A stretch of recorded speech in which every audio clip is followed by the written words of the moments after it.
నమస్తే, welcome to RP7 TV news. ప్రధానమంత్రి సురక్ష బీమా యోజన బీమా పాలసీ తీసుకున్న ఖాతాదారులు ఆ బీమా పాలసీల ప్రీమియం చెల్లించేందుకు ప్రతి సంవత్సరం మే 31వ తారీఖు గడువు లోపల తగిన డబ్బులు ఖాతాలో నిల్వ ఉంచుకోవాలనని లేదా ఆ గడువులోగా ఆ ప్రీమియం చెల్లించుకోవాలనని తెలంగాణ గ్రామీణ bank regional manager T Murali Manohar తన కార్యాలయంలో ఏర్పాటు చేసిన విలేకరుల సమావేశంలో తెలిపారు. నూతనంగా ఈ రెండు బీమా పాలసీలకు అర్హులైన ఖాతాదారులు తగిన ప్రీమియం చెల్లిస్తూ బీమా పాలసీని పొందగలరని తెలిపారు. నేను మురళి మనోహర్ రావు, రీజనల్ మేనేజర్, తెలంగాణ గ్రామీణ బ్యాంక్, మంచిర్యాల రీజన్. మన తెలంగాణ గ్రామీణ బ్యాంక్ ఖాతాదారులందరికీ నా విజ్ఞప్తి. గత సంవత్సరంలో కేంద్ర ప్రభుత్వం ప్రవేశపెట్టిన సామాజిక భద్రతా పథకాలైనటువంటి ప్రధానమంత్రి జీవన జ్యోతి, ప్రధానమంత్రి సురక్ష బీమా యోజన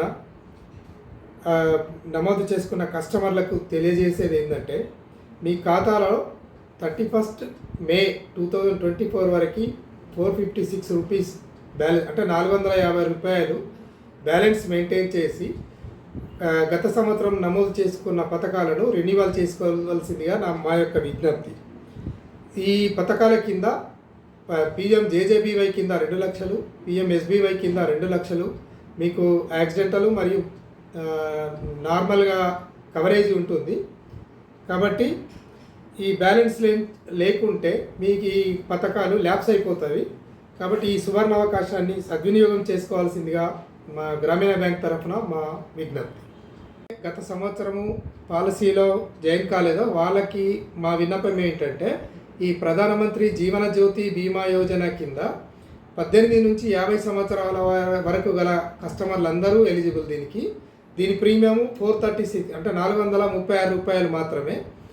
ఏమైనా మన సహజ మరణం ఏమైనా సంభవిస్తే అనుకోకుండా రూపాయలు 2 లక్షల వరకు మనకు కవరేజ్ ఉంటుంది. అదేవిధంగా PM సురక్ష బీమా యోజన కింద 18 నుంచి 70 ఏళ్ళ వయసు గల ఖాతాదారులు అందరూ ఎలిజిబులే. మన బ్యాంకులోనే కాకుండా వేరే బ్యాంకులో చేసుకున్నా పర్లేదు, కానీ ప్రతి ఒక్క కస్టమరు ఈ 2 పాలసీని కలిగి ఉండాలి.